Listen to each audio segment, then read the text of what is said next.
Do you want me to shut the door? If you don't mind, that'd be lovely. Thank you very much. Welcome everybody to tonight's first of 2024 planning committee meetings. First step is public participation. I don't think we've got any visitors, have we? We have no public in the room and nobody on Zoom. No, great. Just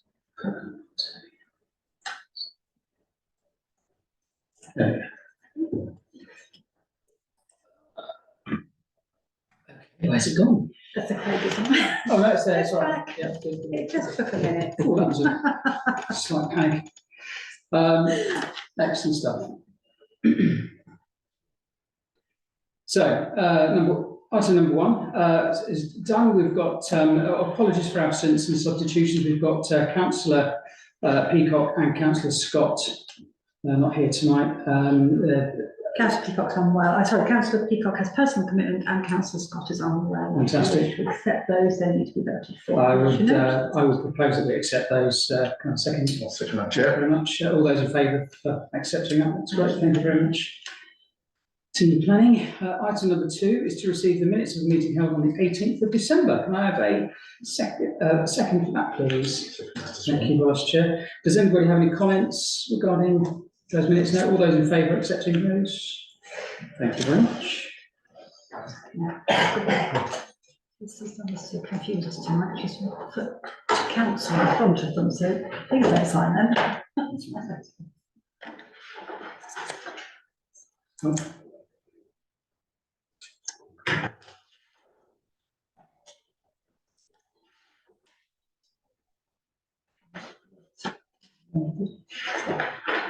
Perfect. So item number 3 is to receive members' declarations of interest. Do we have any takers for that item?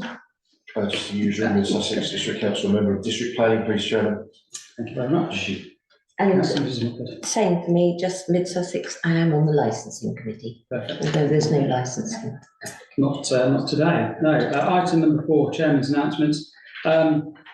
Just a bit of general info, really. There's a private members' bill that's been introduced in the Commons.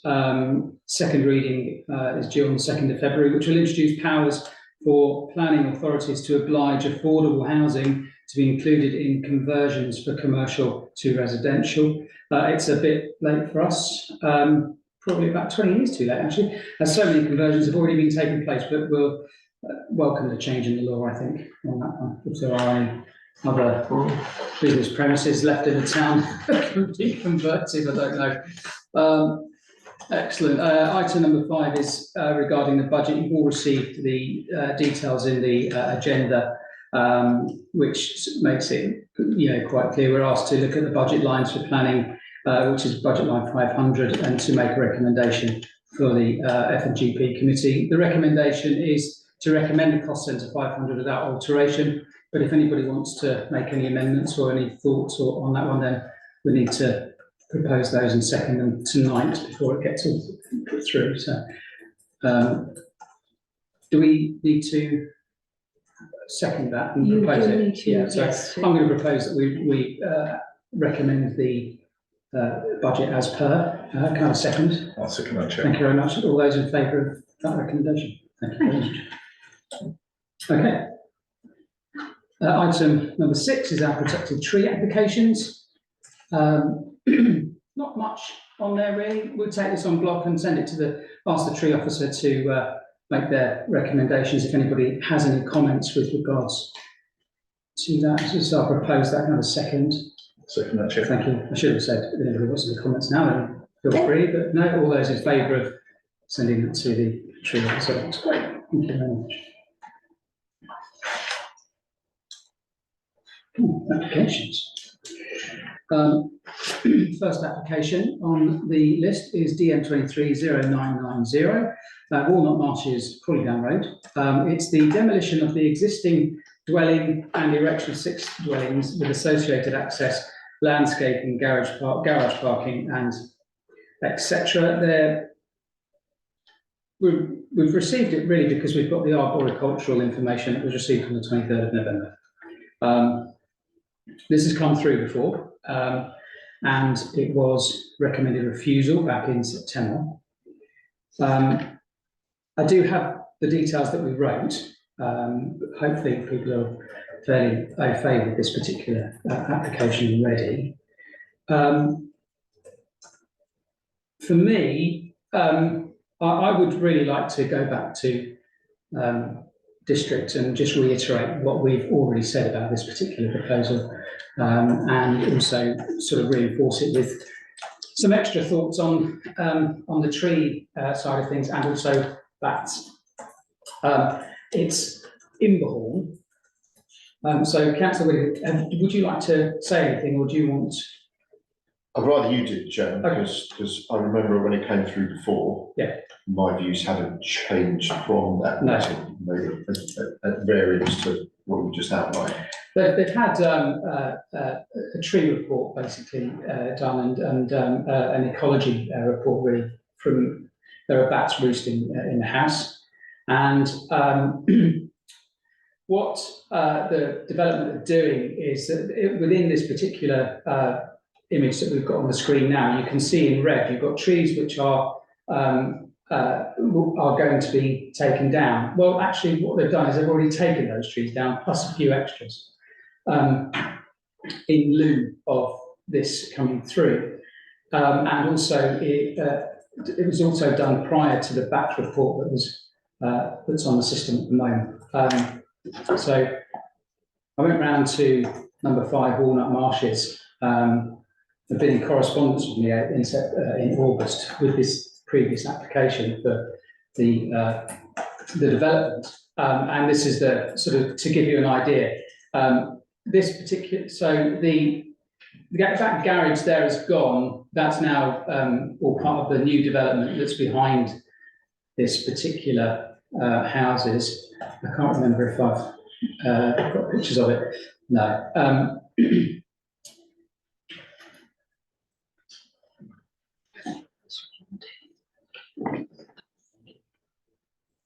To do it.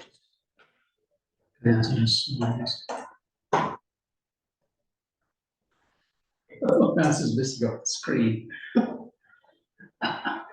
Right then. So you can see that there's quite a lot of trees already, and that were in place that have been removed.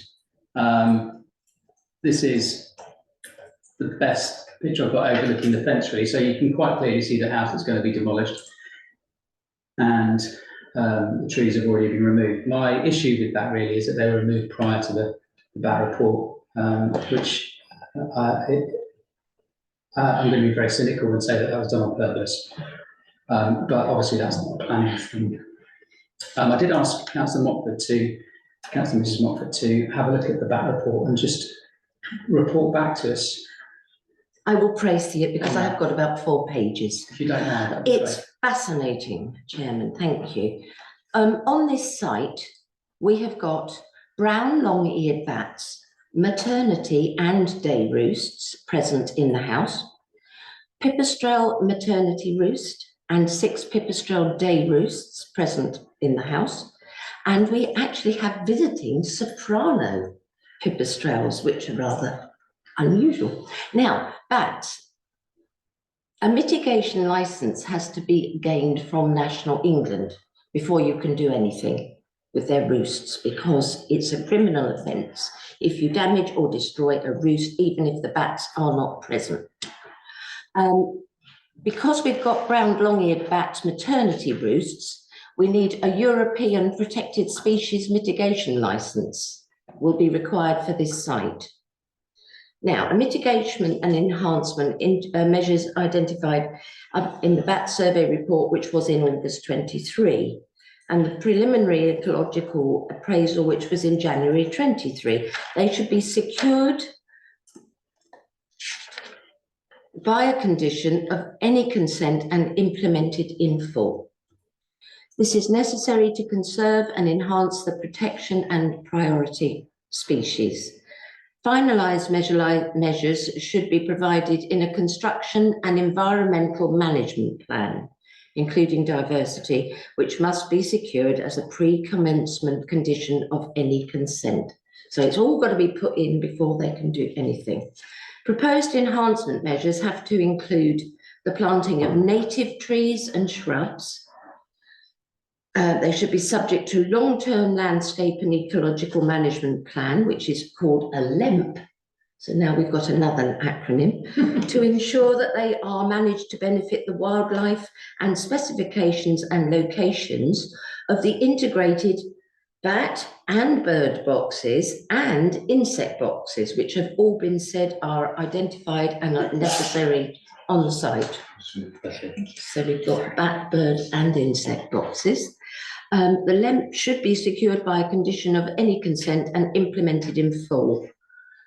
They support recommendation for a wildlife-friendly lighting strategy as well, which means the light levels should be as low as possible.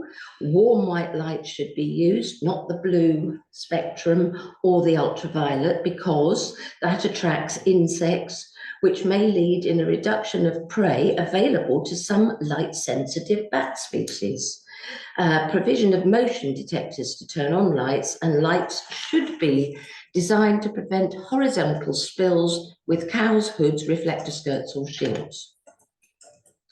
Impacts will be minimised such that the proposal is acceptable subject to the conditions based on a BS 42020 2013. Okay. It's got a BS number. So in terms of biodiversity net gain, the enhancement proposed would contribute, so that's good. Yes. Right. There is an MSDC officer who is aware of all of that called Stuart Malcolm. Okay. Right. He's received emails to it and all of that. Also, which I found out digging a bit further, sent to the planning department, because there was a Roman road very close to the site, an archaeological evaluation and excavation is necessary. There will be no development until a programme of archaeological investigation is secured, which will probably involve trial trenching. So that's another thing. The MPPF 180A states if significant harm to biodiversity is resulting from a development cannot be avoided, then planning permission should be refused. And GP12, to protect valued landscapes, we've probably mentioned this before, to protect valued landscapes for their visual, historical and biodiversity qualities. So that's covered as well. Thank you. I rest my case. My lad. Well, quite clearly, you're the bat person. Call me Batman, I don't mind. So that's really great. Thank you very much, Councillor Smith. That's brilliant. Yes, I think, so generally speaking, we're not going to really make a decision. We're going to recommend refusal until we see adequate systems in place that mean that we can make sure that the bats and the wildlife are sorted out. You did mention the DP12. I think there is a contravention of DP12 in terms of the protection and enhancement of the countryside. I think the trees were removed in light of the bat survey, or before the bat survey, so the developer could avoid the requested measures. And I think it's pretty clear that's happened. It's not really protecting and the intrinsic character and beauty of that particular area. Besides the fact, we don't think it's necessary. It's not a district plan. So we have a recommendation for refusal again. I can have a second. Second. Thank you, Vice Chair. Does anybody have any comments? Councillor Whittaker. Thank you, Chair. It's really nice to get an educational lesson in a subject so early in this new calendar year. Right? Thank you, Councillor Montford, for that. I have no idea you knew so much about bats, and there was so much to learn. So, first of all, thank you for that. For the sake of balance, Chair, I have obviously visited the site a few times, particularly when it came before us before. My opinion is that all of the things that Councillor Mockford and you have already mentioned are perfectly conditionable. They are standard conditions and they are now rigidly applied by the district council for biodiversity. Again, in the new district plan, you'll be aware that the target now is a 20% increase for BNG, as it's now euphemistically called. So I'm in favour of this. I mean, clearly there's precedent set in this road. We've got quite a lot of correspondence on you know, from neighbours, particularly of the road, saying the road's unsuitable, etc. So, but it's my understanding that Highways has kind of accepted it in principle. So, subject to the final details, I would not be in agreement with the recommendation. That's absolutely fine. Thank you very much, Councillor Whittier. So we have seconded that. So all those in favour of the refusal? Against? That's carried, Chair. Thank you very much. Next on the list is DM 233151. It's 146 to 148 London Road. It's a proposed loft conversion to create second floor self-contained flats with 12 roof lights. We've had an objection from the White Lion House, which is the old Open University building. They're concerned about loss of light and privacy from the extra floor. To be fair, I'm not too sure about the loss of light because they're not raising the roof on this particular property, so there's no additional height that they're adding to give cause to a loss of light. But this particular, does everybody know where we are in terms of London roads? Jet Garage is here. Yeah. And this is the Open University old OU building here. As you can see, the design has got all of the 6 roof lights on each side.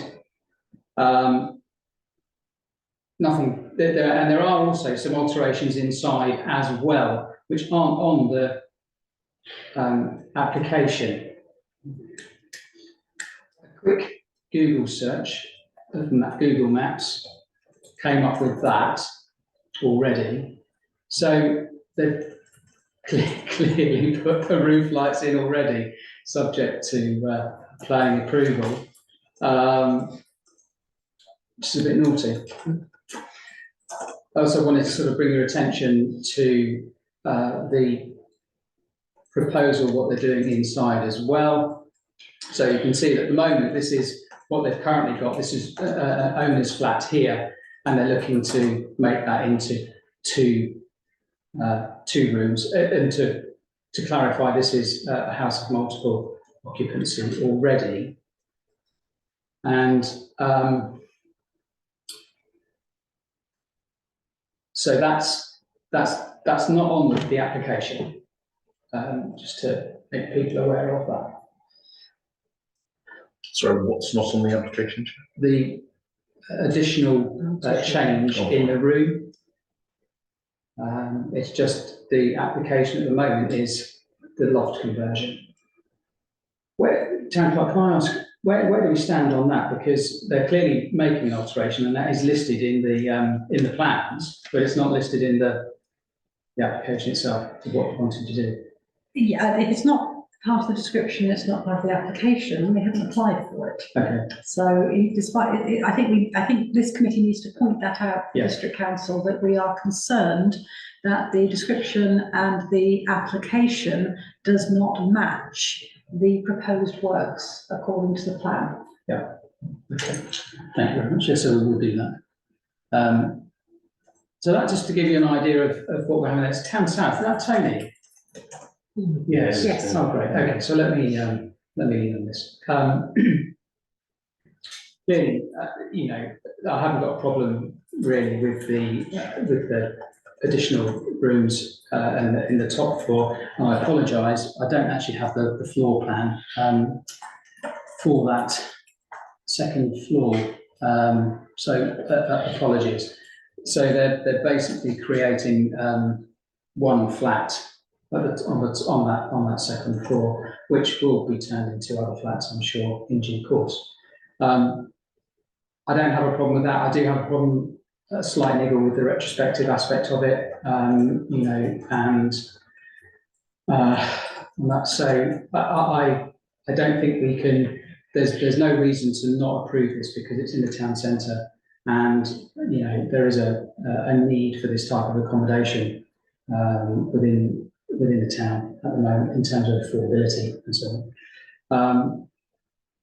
I'll recommend approval subject to us notifying district that there are plans internally which have changed that we work as not on the application, town clerk, and also the retrospective aspect of it as well was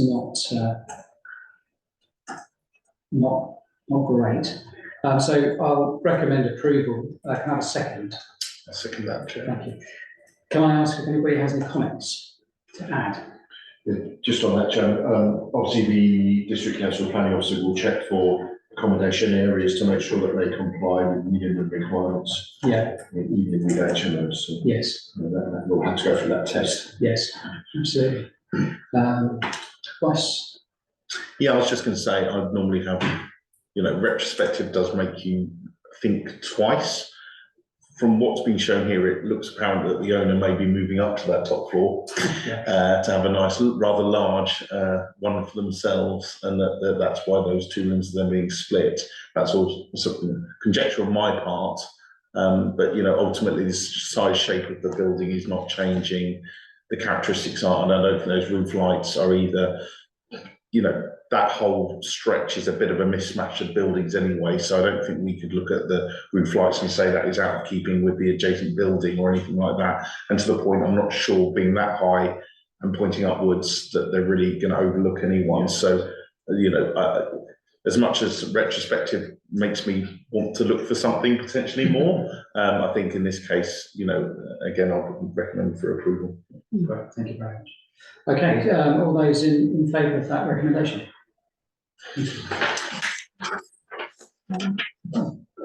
Councillor, Mrs. Russell. You haven't, I don't know how you select what we're going to talk about, but there's there's two on Ashpats North, in my ward. There's one I would have liked to have spoken about. Is that possible? You can absolutely, yeah. We can add that into the It's just the first the one. meeting, The yeah. second, I haven't got any problem at all. It's in keeping with the others, so I haven't got it. Don't need that for discussion. But the first one, Which one are you referring to? the one I wanted to discuss is the first item, the land parcel to the rear of 33A Hoskins Place. Okay, 23,311. yes. The beautician thing. The The proposed beautician. beautician Yeah, I did studio have a look building on myself, empty actually, plastered yeah. land. It's a really small parcel of land, but what worried me, they concreted, it's less than this table. They've concreted over, and the proximity of a beautiful oak tree, they've gone over the roots of it, and it's inches from this tree. I'm really concerned, I think it's overdevelopment of a small area because there are houses, you know, it's a closely knit community there. But the proximity of that oak tree and the fact that they've concreted over the roots really does give me concern. I mean, this is a large oak tree. This is a really beautiful oak tree, and I can only see it to the detriment of this building, to the detriment of the oak tree. I just really wanted to point that out. I don't know if the tree officer could actually visit it because, you know, when you see concrete over the, you know, I stood there, I couldn't believe it. Actually, they concreted over where the spread of the roots. Yeah. Seemed to me, I know that it's just a small parcel and I'm no objection to, you know, I like small businesses, but it's too near this oak tree. Okay. Right. So that's fine. Would you like to make a recommendation? I would like to recommend that the tree officer visits the site before it goes any further to have a look, because I think it could influence our.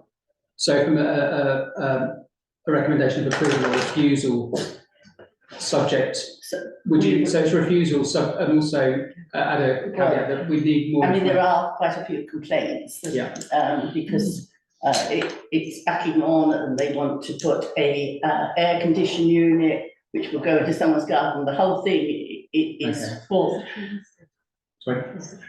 We don't know, I don't know. if it's You listed. don't know if it's listed, you don't know if the tree is listed, do you? it's a TPO. It is a TPO, Yes. that's very useful, right. Okay, so we're going to recommend, we'll make a recommendation refusal, and also that say that we would be very insistent on the tree officer visiting the site as well, just to add weight to the, Yes, because the neighbours, Argument.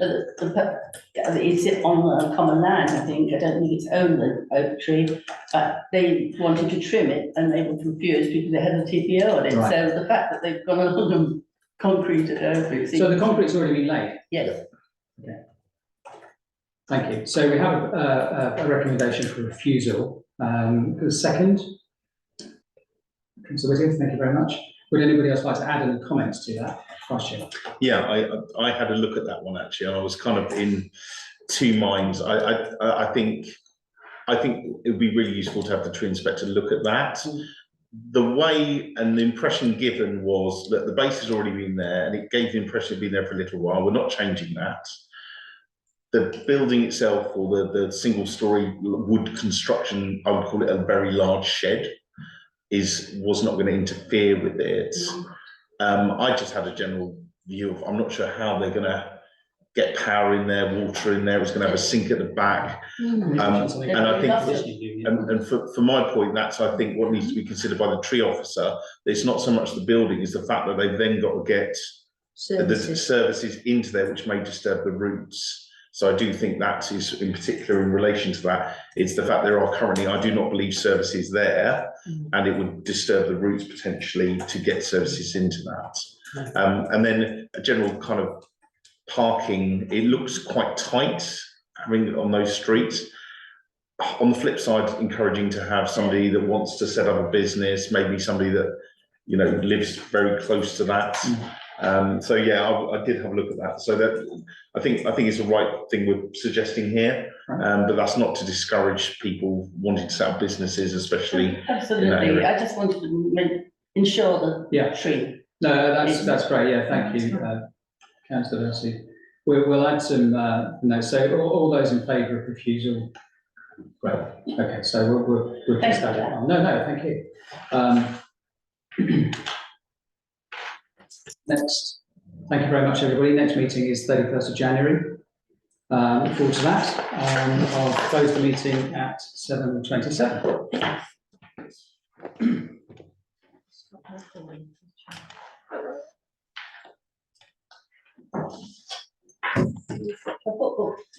Yes, good luck.